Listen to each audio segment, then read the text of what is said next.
Puluhan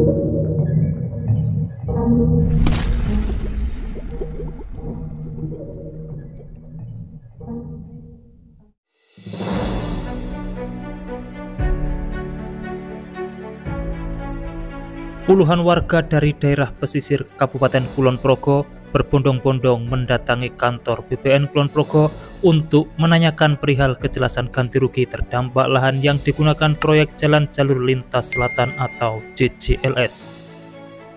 Mayoritas warga dari Kelurahan Karangwuni serta ada juga dari Kelurahan Palihan dan Glagah yang memang tanahnya terdampak proyek JJLS. Warga menyampaikan aspirasinya di halaman kantor BPN Kulon Progo dengan memasang sejumlah spanduk yang bertuliskan narasi menanyakan ganti rugi JJLS yang tidak ada progres sejak 6 tahun terakhir. Puluhan warga yang mendatangi tersebut langsung diterima Kepala Kantor Wilayah BPN DIY Sepio Ahyanto dan Kepala Kantor BPN Kulon Progo Margareta Elialim. Dalam kesempatan tersebut, Wakil Bupati Kulon Progo Ambar Purwoko pun turut menerima warga yang menyampaikan aspirasinya, serta perwakilan warga diajak untuk beraudiensi dengan BPN dan Wakil Bupati.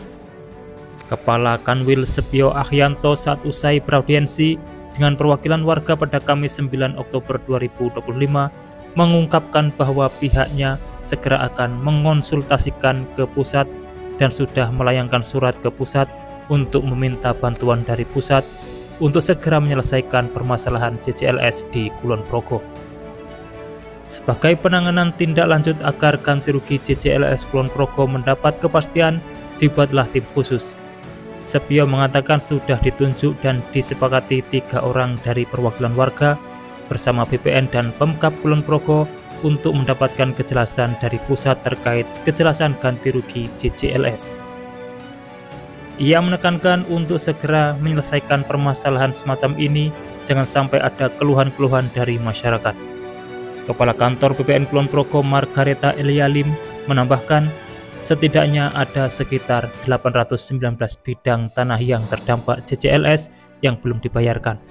Total nilai ganti ruginya mencapai 320 miliar dan itu tidak terbatas di 3 kelurahan saja, melainkan di luar Palihan, Glagah dan Karangwuni pun juga belum mendapatkan ganti rugi pengadaan lahan JJLS. Menurutnya, JJLS ini meliputi lahan di Kelurahan Karangwuni, Glagah, Palihan, Pleret, dan Garongan. Wakil Bupati Kulon Progo Ambar Purwoko menegaskan pertemuan antara warga di kantor BPN Kulon Progo ini intinya adalah kepastian surat dari provinsi ke pusat. Selanjutnya akan dikawal oleh tim yang terdiri dari BPN, Pemkab, dan perwakilan warga untuk mengawal kepastian terkait ganti rugi JJLS di Kulon Progo. Wakil Bupati Kulon Progo mengupayakan dan mengusahakan dalam 1 November ke depan sudah ada kepastian dan kejelasan isi surat tersebut terkait JJLS. Sementara itu, dari perwakilan warga, Eko Yulianto membenarkan akan dibentuknya tim untuk penanganan ini. Menurutnya, warga akan menunggu sampai 1 November jawaban dari surat yang diajukan seperti yang sudah dijanjikan Wakil Bupati. Surat meminta kepastian ganti rugi JJLS Kulon Progo tersebut ditujukan ke Kementerian Pekerjaan Umum untuk secara teknis mengawal warga akan mengikuti arahan dari Bupati.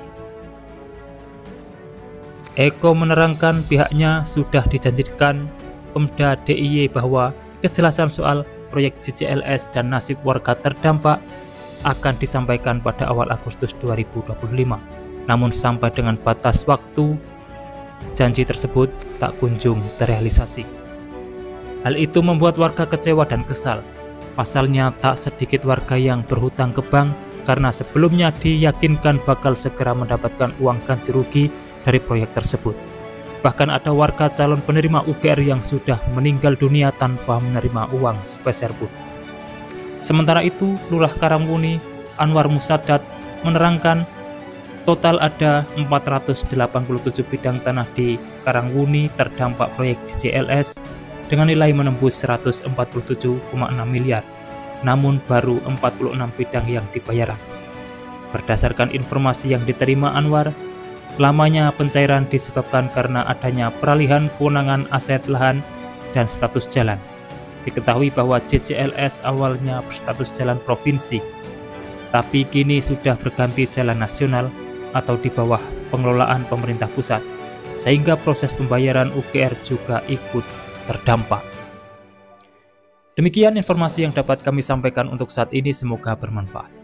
Dan jangan lupa pantau terus channel ini untuk mendapatkan update informasi di setiap harinya. Terima kasih telah menonton dan saya pamit undur diri.